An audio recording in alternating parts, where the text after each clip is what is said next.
एक क्वेश्चन है जो मेरे से ऑलमोस्ट मेरे हर सेशन में कोई ना कोई जरूर पूछता है, तो मैंने सोचा कि आज इस क्वेश्चन की डेप्थ में हम चलेंगे मिल करके, यानी कि आप जो मुझे अभी वीडियो में देख रहे हैं और मैं, हम लोग मिल करके इस क्वेश्चन की डेप्थ में चलेंगे और डीपली समझने की कोशिश करेंगे कि इस क्वेश्चन का क्या आंसर है। वो क्वेश्चन है कि हमेशा मोटिवेटेड कैसे रहे। तो इससे पहले कि इस क्वेश्चन की हम डेप्थ में चले, मैं आपको बताना चाहूंगा एक ऐसी स्टडी के बारे में जो बहुत ही इंटरेस्टिंग है।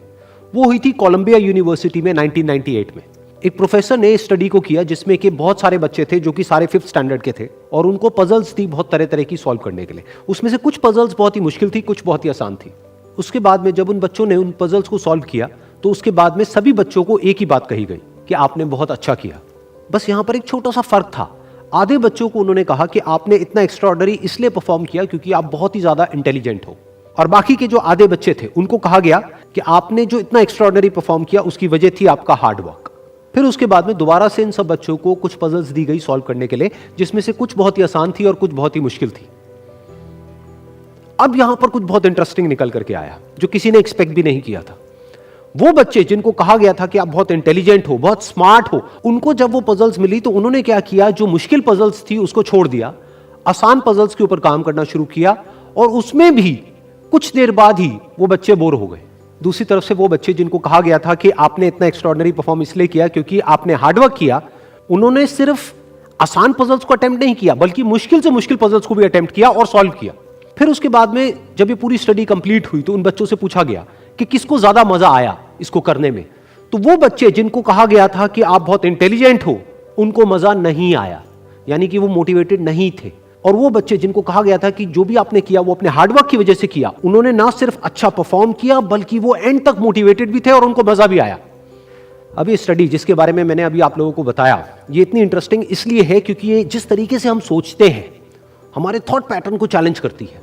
हम क्या सोचते हैं कि अगर हम पेरेंट्स हैं या हम टीचर्स हैं और अपने बच्चों को हम बोलेंगे कि आप बहुत इंटेलिजेंट हो, आप बहुत स्मार्ट हो, तो वो अच्छा परफॉर्म करेंगे। लेकिन इस स्टडी में एग्जैक्ट उसका ऑपोजिट निकल करके आया है। तो इस स्टडी में जो फैक्ट्स रिवील हुए उसको समझने के लिए हमको एक कॉन्सेप्ट को समझना पड़ेगा, जिस कॉन्सेप्ट को कहा जाता है लोकस ऑफ कंट्रोल। हुआ क्या कि जिन बच्चों को कहा गया कि आप बहुत ही स्मार्ट हो, बहुत ही इंटेलिजेंट हो, उनका जो लोकस ऑफ कंट्रोल था वो उनके अंदर नहीं था, उनके बाहर था। लोकस का मतलब है सेंटर ऑफ कंट्रोल, मतलब कि अगर वो स्मार्ट है, अगर वो इंटेलिजेंट है, तो इसमें उनका खुद का कोई रोल नहीं है, वो उनके कंट्रोल से बाहर है। दूसरी तरफ से जिन बच्चों को कहा गया कि जो भी आपने अचीव किया वो अपने हार्डवर्क की वजह से अचीव किया, उनका जो लोकस ऑफ कंट्रोल था वो उनके अंदर था, यानी कि हार्डवर्क पूरी तरह से उनके खुद के हाथ में था कि अब उनके ऊपर है कि वो कितना हार्डवर्क करते हैं।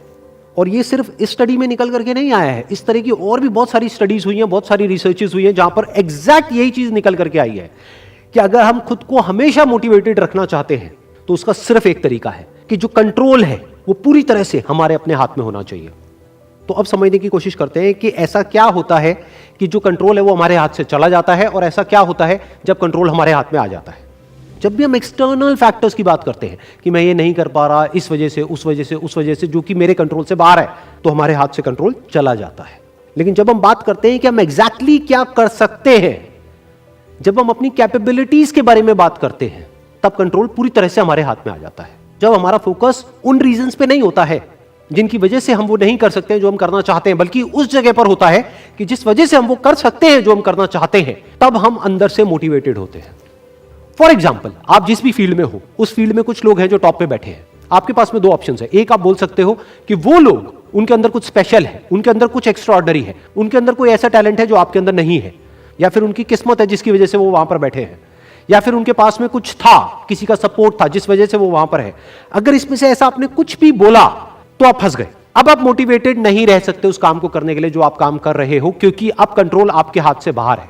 क्योंकि अब अगर आपके पास में वो है ही नहीं जो उनके पास में है, तो अब आप वो कैसे बन सकते हो जो कि वो बन चुके हैं। लेकिन अगर आप ये बोलते हो कि जिस भी फील्ड में आप हो, उस फील्ड में जो भी टॉप पे बैठे हैं वो वहां पर है अपने हार्डवर्क की वजह से, अपने स्मार्ट वर्क की वजह से, या जो कुछ भी उन्होंने किया, जो कुछ भी उन्होंने सीखा उसकी वजह से, तो अगर वो कर सकते हैं तो मैं भी कर सकता हूं। उन्होंने भी मेरी ही तरह एक ना एक दिन कहीं ना कहीं से शुरुआत करी थी, जहां से कि आज मैं शुरुआत कर रहा हूं। तो मुझ में और उनमें अगर कोई फर्क है तो वो सिर्फ एक है, वो है टाइम का, कि आने वाले 10 साल बाद या 20 साल बाद मैं भी उन्हीं की जगह पर हो सकता हूं या उनसे भी आगे हो सकता हूं जहां पर आज वो है। तो अब कंट्रोल पूरी तरह से आपके हाथ में है। तो हमारे पास में हमेशा ये दो ऑप्शंस होते हैं, एक कि हम कंट्रोल को अपने हाथ से छोड़ दें और दूसरा कि कंट्रोल हम पूरी तरीके से अपने हाथ में ले लें। एक कि कंट्रोल हमारा बाहर हो, एक है कंट्रोल हमारा अंदर हो। तो इस बात को हमेशा याद रखना कि आपका कंट्रोल कहीं बाहर नहीं होना चाहिए, आपके अपने ही अंदर होना चाहिए। Wish you all the very best. Thank you so much.